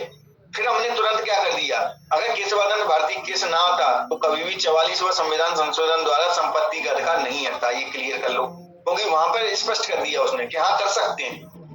तो उन्होंने 44वें संविधान संशोधन द्वारा हटा दिया। इसका मतलब फिर IR कोएल्हो का जो 2007 में केस आया, उनमें कहा कि मौलिक अधिकार अभी भी मौलिक अधिकारों को के मूल ढांचे में नहीं रखा गया था केशवानंद भारती केस में, ठीक है। IR कोएल्हो का एक केस आया था, हाँ, या 2001 केस में तो IR कोएल्हो था, जो कौन सा 2007 में आया, बिल्कुल, उसमें कहा कि मौलिक अधिकार जो है मूल ढांचे में। इसका मतलब आप समझ रहे हो कि आप मौलिक अधिकारों में पूर्णतः परिवर्तन नहीं कर सकते। ऐसा नहीं है मौलिक अधिकारों का खंडी हटा दो, आप उसमें कुछ सुधारात्मक परिवर्तन कर सकते हो, यही मूल ढांचा है। क्लियर है? मूल आत्मा मौलिक अधिकार है, मौलिक अधिकारों में कोई परिवर्तन करना अंदर, वो क्या हो जाएगा, वो हो सकता है, वो मौलिक आत्मा नहीं है। क्लियर है? सर इसमें फिर ऐसा लिखेंगे बे प्रावधान जिनमें मतलब नकारात्मक संशोधन नहीं, क्योंकि फिर तो वो डेफिनेशन में फिट नहीं बैठ रहा है ना मौलिक अधिकारों में तो हमने चेंज कर दी। ठीक है, कर सकते हो, कर दो कि नकारात्मक परिवर्तन है मौलिक अधिकारों के संबंध में अगर बात करें, ठीक है। तो बे प्रावधान इसमें हम ज्यादा लिख नहीं सकते, तो बे प्रावधान जिनमें संशोधन का मतलब है नकारात्मक परिवर्तन, ठीक है। यहाँ जो संशोधन है, उस संशोधन का अर्थ है कि नकारात्मक परिवर्तन है। संशोधन का मतलब ये नहीं है कि हम बदलाव ही नहीं कर पा रहे हैं, बदलाव तो कर रहे हैं। जैसे हम क्या कह देते हैं कि हम धर्मनिरपेक्ष राज्य हैं, हम संशोधन नहीं करेंगे किसी भी धर्म के मामले में, लेकिन सकारात्मक हस्तक्षेप कर सकते हैं। समझ में आया? वही इंटेंशन है, ठीक है। आप कर सकते हो, यहाँ पे लिख दो सकारात्मक, नकारात्मक संशोधन है, ठीक है। हाँ, न्यायपालिका शक्ति निर्धारक के रूप में होती है कि न्यायपालिका ही शक्ति निर्धारित करती है कि कौन कैसे। विपक्ष में तर्क दे दिया हमने, न्यायपालिका द्वारा संविधान की शक्तियों में वृद्धि होती है, इससे बिल्कुल वेलफेयर में कर सकते हैं, और संविधान के दायरे में ही इसका प्रयोग किया जाता है। और अब वर्तमान समय तक न्यायपालिका की सर्वोच्चता ही नहीं बल्कि संविधान की सर्वोच्चता स्थापित करने में मदद की, किसने? मूल ढांचे ने, ठीक है। नहीं तो मूल ढांचा का सिद्धांत नहीं आता तो संविधान बिल्कुल नष्ट हो चुका होता। इंदिरा गांधी संविधान को बिल्कुल भी खत्म कर चुकी होती, संविधान की जगह पर संसद की सर्वोच्चता ले आई थी। वो उद्देश्य उसका संसद की सर्वोच्चता लाना ही था, इसलिए उन्होंने 42वें संविधान संशोधन के द्वारा, क्रोनोलॉजी 24वें से चलती है उनकी, ठीक है, 38वां आता है, 39वां आता है, फिर 42वें में तो उन्होंने सारी हदें पार कर दी। उन्होंने एक अनुच्छेद था 32 का, वो जोड़ा के वही अधिकारी नहीं, सुप्रीम कोर्ट का अधिकारी छीन लिया 32 का के द्वारा कि न्यायिक समीक्षा ही नहीं कर सकता। आप समझ रहे हो? इसका मतलब खत्म संविधान। लेकिन संविधान ऐसे खत्म नहीं होगा, न्यायपालिका है हमारे पास। और फिर ये देखिए कि जैसे ही उन्होंने केशवानंद भारती केस आया, सॉरी 42 केशवानंद भारती पहले आ गया था, मिनर्वा मिल का जो केस आया 1980 में, उसने कह दी नहीं ये तो बेकार है, गलत है, ठीक है।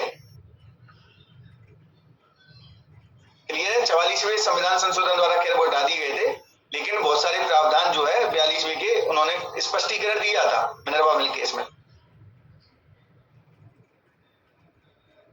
तो अब हम समझ गए कि हमारे यहाँ किसकी सर्वोच्चता है, हमारे यहाँ संविधान की ही सर्वोच्चता है, और सारे प्रावधान जो है किसे स्थापित करने में लगे हुए हैं, संविधान की सर्वोच्चता को स्थापित करने में। अब आपको एक चीज और बता, अमेरिका में संविधान सर्वोच्चता के स्थान पर सुप्रीम कोर्ट सर्वोच्च हो चुका है, ठीक है।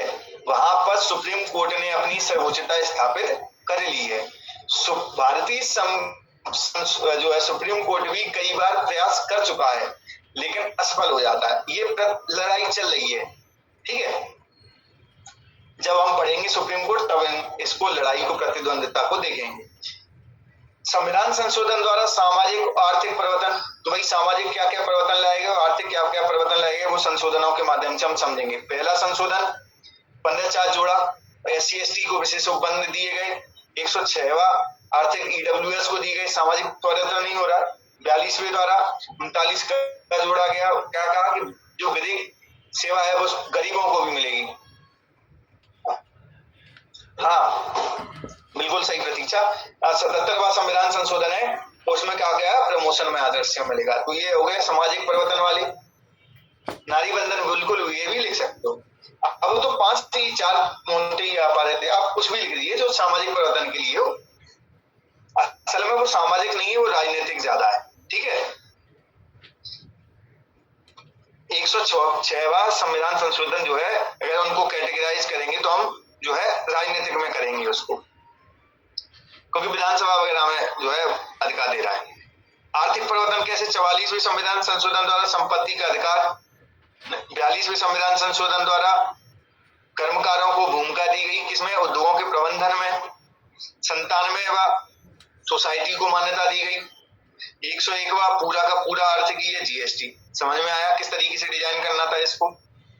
टेबल फॉर्म सबसे बेस्ट होती है, टेबल फॉर्म का सबसे ज्यादा उपयोग करो, मतलब कम शब्दों में ज्यादा चीजें डायमेंशन के साथ हम दे सकते हैं। अब 42वें संविधान संशोधन पर टिप्पणी कीजिए। अब देखिए, कोई भी संविधान संशोधन अगर आए तो हमें उसको बेहतरीन तरीके से लिखना है। अब आप देखना इसमें किस तरीके से हमने प्रेजेंट किया है, यही एक तरीका होना चाहिए, डायमेंशनल। समझ में आया कि आंसर राइटिंग का उद्देश्य हमारा क्या है, डायमेंशनल लिखना। एक ही चीज को हम कितने आयामों से लिख सकते हैं, वही एक आंसर राइटिंग की सर्वश्रेष्ठ कला होती है। 1976 में इंदिरा गांधी सरकार द्वारा किया गया। जब मैं आंसर लिखता था मेरे से एक डायमेंशन नहीं लिखा जाता था, मैं ये बिल्कुल एक घंटे लगा रहता था, सोचता रहता था कि ये लिखा कैसे जाएगा, ठीक है। तो आज वो चीजें देखता हूँ कि कितने डायमेंशन में दे पा रहा हूँ, और शुरुआत मैंने कहां से की थी, ठीक है। 1976 में इंदिरा गांधी सरकार द्वारा किया गया। इसकी विशेषता क्या थी, हम विशेषताएं भी लिखेंगे। विशेषता थी मिनी संविधान कहते हैं। मेरा कोई दिक्कत नहीं है, पर जब नीरज चोपड़ा ने पहली बार भाला फेंका होगा तो 10 मीटर ही गिरा होगा।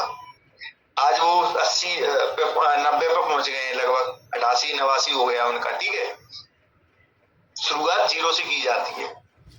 मिनी संविधान, देखो हमने क्या विशेषता बताई इसकी। सबसे पहले मिनी संविधान कहते हैं, इसमें 2 नए अध्याय, 11 नए अनुच्छेद और 52 अनुच्छेदों में परिवर्तन किया गया।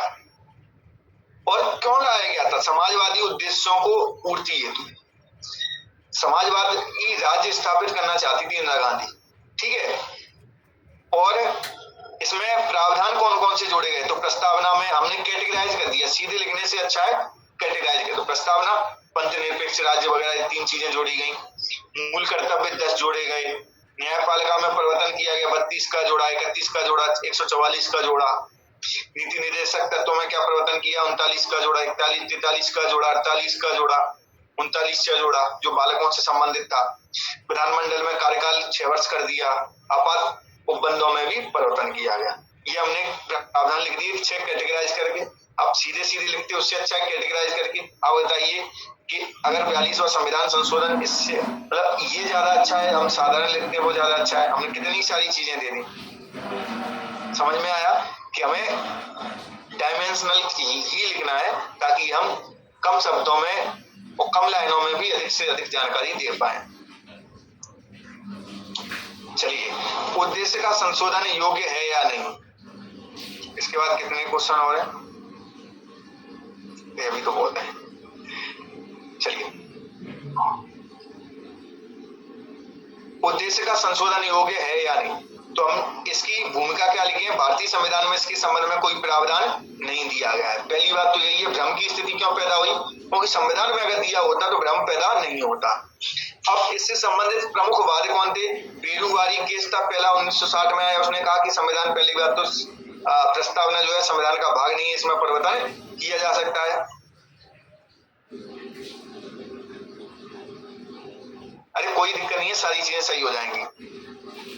गोलकनाथ है, उसमें भी कहा गया कि भाई संविधान का भाग नहीं है, इसमें संशोधन नहीं कर सकते, जो भाग ही नहीं है तो उसमें संशोधन कैसे करोगे। केशवानंद भारती केस में कहा गया कि ये जो है संविधान का भाग है और संशोधन किया जा सकता है। अब हमने क्या बताई, वर्तमान स्थिति जरूर बताएंगे, भाई वर्तमान में क्या प्रचलित है, जो इसकी लाइन पढ़ना।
आवाज आ रही है?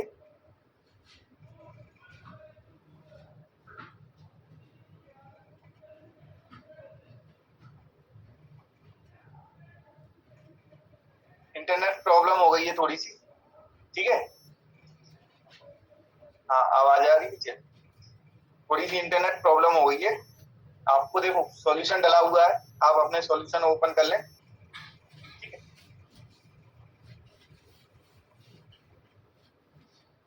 हाँ तो हम ऐसे ही देख लेंगे। अब संविधान में बड़े जीवन के अधिकार की क्या करनी थी, हमें समीक्षा करनी थी। समीक्षा में हम क्या करेंगे भाई, इसका अवलोकन करेंगे है क्या। जीवन का अधिकार जो है अनुच्छेद 21 में प्राण एवं दैहिक स्वतंत्रता के अंतर्गत आता है, पहली लाइन ये बता दी हमने। अब इस अधिकार में क्या क्या शामिल है ये भी तो बताएंगे। तो जीवन के अधिकार में क्या क्या शामिल है कि भाई व्यक्ति विचरण कर सकता है, कोई भी कार्य कर सकता है जो जीवन के लिए मूलभूत हो, स्वच्छ वायु, स्थान आदि रहने का हकदार होता है और आहार पाने का हकदार होता है, ये सब चीजें आती हैं। अब इसको थोड़ा सा डिटेल में अभी समझेंगे। विस्तार किससे किया गया, मेनका गांधी बाद में किया गया, और जीवन के अधिकार में गरिमापूर्ण जीवन का अधिकार जोड़ा गया, ठीक है। अब इस पर कुछ निर्बंधन है, जैसे इसमें मरने का अधिकार शामिल नहीं होता है, ठीक है। ये हमने बता दिया, समीक्षात्मक रूप से बता दिया, निष्कर्ष दे दिया। अब देखिए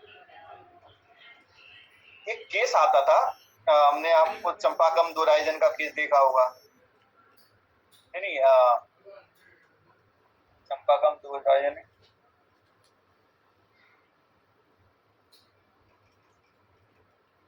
केस भूल रहा हूं मैं। तो उनसे बहुत सारे केस आए थे, उसमें ये कहा गया था कि अनुच्छेद 21 में विधि द्वारा स्थापित प्रक्रिया में विधि की सम्यक प्रक्रिया भी होती है, तो समय मना कर दिया। मेनका गांधी का लैंडमार्क केस है अनुच्छेद 21 के लिए। अगर मेनका गांधी का केस ना आता तो ये जितने भी हम देख पा रहे हैं ना कि जितने भी सुधार हुए, एमसी मेहता का तो पर्यावरण के संबंध में ज्यादा है। लैंडमार्क केस बता रहा हूँ, वो है इसके संबंध में केस मेनका गांधी के केस में कहा गया कि अनुच्छेद 21 में जो विधि द्वारा स्थापित प्रक्रिया है उसमें क्या है, सम्यक प्रक्रिया आती है। इसका मतलब आप जो कार्य करोगे कैसा होना चाहिए, सम्यक होना चाहिए। आप जो भी संविधान में परिवर्तन करोगे सम्यक होना चाहिए, मतलब just fair, just reasonable and fair. ठीक है, आप ऐसे ही कोई परिवर्तन नहीं कर सकते। अब इसका अर्थ क्या हुआ कि अब अनुच्छेद 21 में संसद कोई भी परिवर्तन करेगी तो कैसा करेगी? रीजनेबल परिवर्तन करेगी। उसकी प्रक्रिया की भी जांच होगी, क्यों किया गया, कैसे किया गया, इंटेंशन की भी जांच होगी। अब क्या हुआ, इसी का विस्तार रूप अगर देखेंगे तो हम देख पाते हैं आश्रय का अधिकार, सोने का अधिकार, निद्रा का अधिकार, निजता का अधिकार, सभी इसी का रूप। जीवन के अधिकार में ही ये सारे आ गए। अगर मेनका गांधी के केस में ये ना आता कि जीवन के अधिकार में बिल्कुल नहीं, स्थान पर नहीं है, दोनों है। विधि की स्थापित प्रक्रिया में विधि की सम्यक प्रक्रिया भी शामिल आएंगे, तो सारी चीजें विधि के द्वारा ही, लेकिन विधि की सम्यक प्रक्रिया मतलब है कि प्रक्रिया की भी जांच हो सकती है, प्रक्रिया की भी हम इंटेंशन जांच सकते हैं कि सही थी, उद्देश्य क्या थे उसके, ये सब जांच हो सकती है। ठीक है, अब क्या हुआ, मेनका गांधी के मैं कहा कि जीवन के अधिकार में केवल जीवन का अधिकार नहीं है, गरिमापूर्ण जीवन का अधिकार है। गरिमापूर्ण जीवन का अधिकार मतलब समझते हो? अब ये जो आपको पीएम आवास के घर मिलते हैं, अगर गरिमापूर्ण जीवन का अधिकार नहीं होता तो आश्रय का अधिकार ही नहीं आता। आश्रय के अधिकार के कारण ही हम जो है पीएम आवास देख पा रहे हैं, और पीएम आवास में जो खिड़की, विंडो, ये सब, ये जैगुआर के नल फिटिंग, ये सब चीजें, प्रॉपर खिड़की होगी, वेंटिलेशन होगा, तो आया गरिमापूर्ण जीवन का अधिकार है। ऐसा नहीं है कि आप एक बंद कमरा दे दें कि जाओ इसमें, नहीं, अच्छे से रहने का अधिकार आ गया। पर्यावरण के प्रति, पोषण के प्रति सब इसमें शामिल हो गए। कब से? 1978 के मेनका गांधी केस के बाद।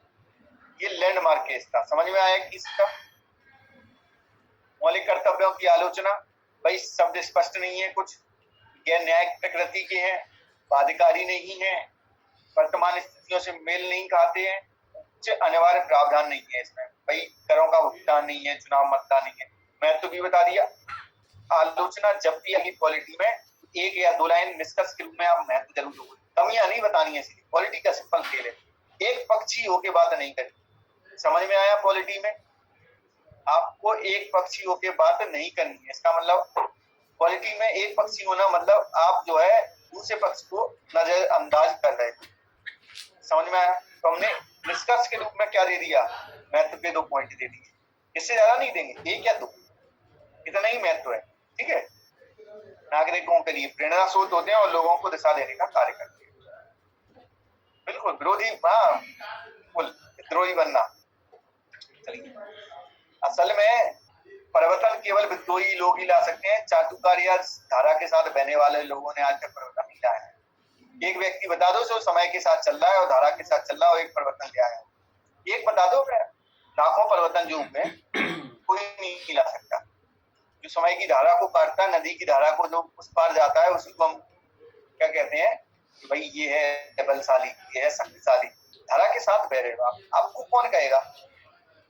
और एक और बात, अर्जुन और कर्ण की जब लड़ाई में हम अर्जुन को मान ना बताते हुए कर्ण को मान बताते हैं, तो कहते हैं भाई कर्ण के पास कोई भी सुविधा नहीं थी, तब उसके पास इतनी शक्तियां थी, इसलिए वो महान है। अर्जुन के पास सारी शक्तियां थी, उसके पास सारी चीजें थी, पितामह जैसे लोग थे जो उन्हें हरदम गाइड कर रहे थे, द्रोणाचार्य थे, सारे प्रभु जुड़े हुए थे, सब उनको आशीर्वाद दे रहे हैं। कर्ण के पास कोई नहीं था, एकलव्य के पास कोई नहीं था।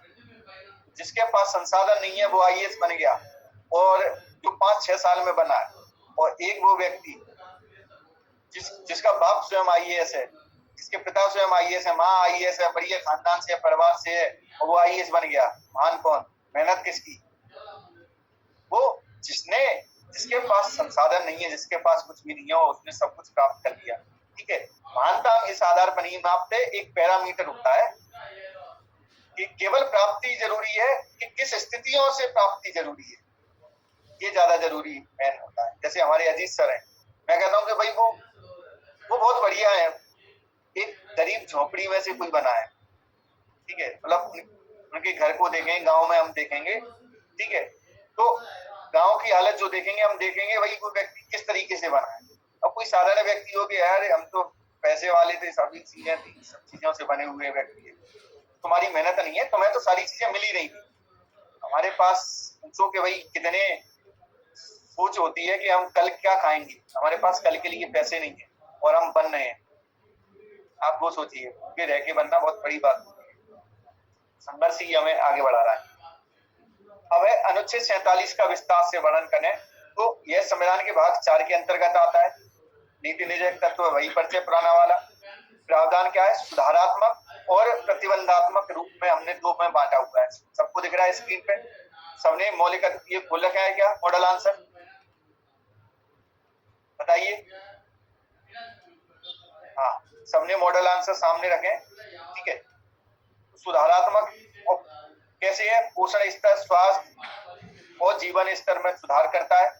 और प्रतिबंधात्मक कैसे है? नशीले पदार्थों के हानिकारक रूप में प्रतिबंध लगाता है। अनुच्छेद 47। क्रियान्वयन हेतु प्रयास बता दिए, मिड डे मील, एकीकृत ग्राम विकास योजना, मनरेगा आदि। और लागू करने की समक्ष चुनौती कौन सी है? राज्यों द्वारा शराब को बढ़ावा, शोषण रहित भोजन, भुखमरी, ये क्या है लागू करने के समक्ष में चुनौती। ये हमारा हो गया अंत आज की पॉलिटी। आज की क्लास बहुत लंबी चली। पॉलिटी की मुझे लगता है ऐसी ही चलेगी क्योंकि इसमें समझाने वाला पोर्शन ज्यादा है। हाँ, किसी के अब कोई क्वेश्चन हो वो पूछ सकते हैं।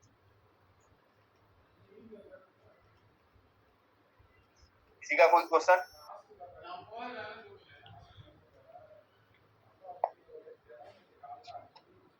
समझ में आया सभी को? पहली बात सर, भारतीय राजनीति में हिंदुत्व की क्या भूमिका है? किसकी? भारतीय राजनीति में हिंदुत्व की? आप यही पूछ रहे हो ना? Yes sir. अच्छा, देखिए पहली बात तो आप दो चीजें जान लो कि भारत जो है धर्मनिरपेक्ष राज्य है और धर्मनिरपेक्ष राज्य में किसी भी धर्म की जो विचारधारा होती है उसकी कोई भूमिका नहीं होती, ठीक है।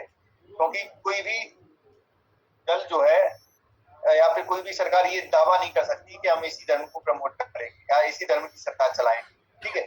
जब जैसे बीजेपी को हम कहते थे कि राइटिस्ट है, दक्षिणपंथी है, जो हिंदुत्व की विचारधारा लाती है, लेकिन वो केवल चुनाव जीतने का आधार मात्र हो जाती है। वो योजना चलाएगी तो मुस्लिमों के लिए भी चलाएगी, मुस्लिमों का भी वेलफेयर करेगी, ऐसा नहीं है मुस्लिमों के लिए कुछ ना करे, ठीक है। केवल क्या हो जाता है? चुनाव जीतने का एक आधार हो जाता है कि हमें चुनाव जीतना है। और स्वतंत्रता दी गई है कि कुछ ऐसे दल भी हैं जो केवल और केवल एक धर्म के व्यक्ति को टिकट देते हैं। अकाली दल है, मुस्लिम लीग है, बहुत सारे ऐसे दल हैं। तो ऐसा गठन पार्टियों का हो सकता है, लेकिन सरकार का गठन इस आधार पर नहीं होगा, ना सरकार दावा कर सकती। अब दूसरी बात जान लो, हिंदुत्व क्या है। तो जो दीनदयाल उपाध्याय जी कह गए हैं हिंदुत्व की अवधारणा, मैंने उनकी किताब भी पढ़ी, जीवन मतलब जो है बायोग्राफी भी पढ़ी और एक उनकी किताब भी पढ़ी थी मैंने।